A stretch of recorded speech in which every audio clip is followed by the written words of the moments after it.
بسم اللہ الرحمن الرحیم۔ قرآن مجید ہماری شرعی کتاب ہے، آسمانی کتاب ہے، ہماری ایک قانونی کتاب جو ہے وہ قرآن مجید ہے، جس میں ہماری زندگی کی تمام تر رہنمائی اور ہماری زندگی گزارنے کے تمام اصول ہمیں قرآن سے ملتے ہیں۔ اس قرآن مجید کی تلاوت کرنے کی اللہ رب العزت نے ہمیں حکم دیا ہے۔ اب اس کے تلاوت کرنے کے کچھ آداب ہیں۔ سب سے پہلا ادب جو ہے وہ یہ ہے کہ اگر کوئی انسان مصحف قرآن مجید اٹھا کے اس میں تلاوت کرتا ہے تو اس کے لیے باوضو ہونا، پاک و صاف ہونا ضروری ہے۔ پھر سب سے اہم چیز کہ رمضان بھی ہے یا غیر رمضان ہو، ہمارا ایک مقابلہ رہتا ہے کہ زیادہ سے زیادہ قرآن ختم کر دے، ایک پارے کے جگہ 2 پارے تلاوت کرے، 2 کی جگہ 4 تلاوت کر دے۔ اب اس میں یہ چیز جو ہے ہمارے لیے ضروری ہم نہیں سمجھتے ہیں کہ الفاظ جو ہے وہ صحیح طریقے سے ادا ہو جائے یا نہ ہو جائے، آیات پوری ہو یا نہ ہو، لیکن بس زیادہ سے زیادہ قرآن کو زیادہ سے زیادہ پڑھنا، رمضان کے مہینے میں 10 بار پڑھنا، سال میں 50 بار ختم کرنا مقصد نہیں ہے۔ رمضان میں آپ ایک ہی مرتبہ قرآن ختم کرے، لیکن حق ادا کرے جس طرح پڑھنے کا۔ قرآن میں خود ارشاد ہے وَرَتِّلِ الْقُرْآنَ تَرْتِیلًا، آسان الفاظ میں ہم اس کو یوں کہہ سکتے ہیں کہ توڑا پڑھے لیکن صحیح پڑھے، حق ادا کر کے پڑھے، تو یہ انتہائی ضروری چیز ہے۔ دوسری بات جو ہے وہ یہ ہے کہ کوئی ایسا وقت ہے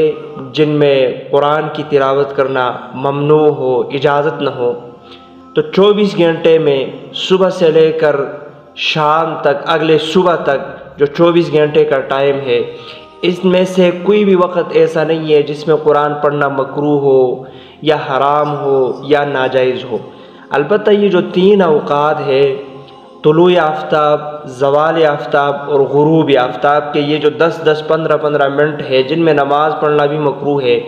ان 3 اوقات میں بعض فقہا یعنی بعض علماء کرام نے فرمایا ہے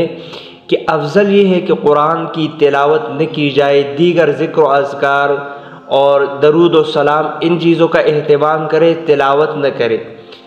اور وہ بھی انہوں نے کہا ہے کہ بہتر ہے، کوئی مکروہ یا ناجائز اور حرام نہیں لکھا ہے، کوئی اگر پڑھ لیتا ہے تو بھی کوئی مسئلہ نہیں ہے، کوئی وہ حرام کا ارتکاب نہیں کرتا۔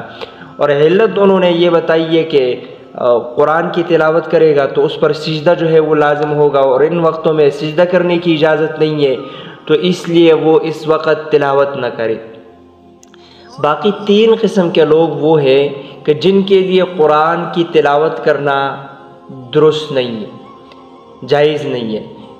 اور 3 میں سے ایک حائضہ عورت ہے،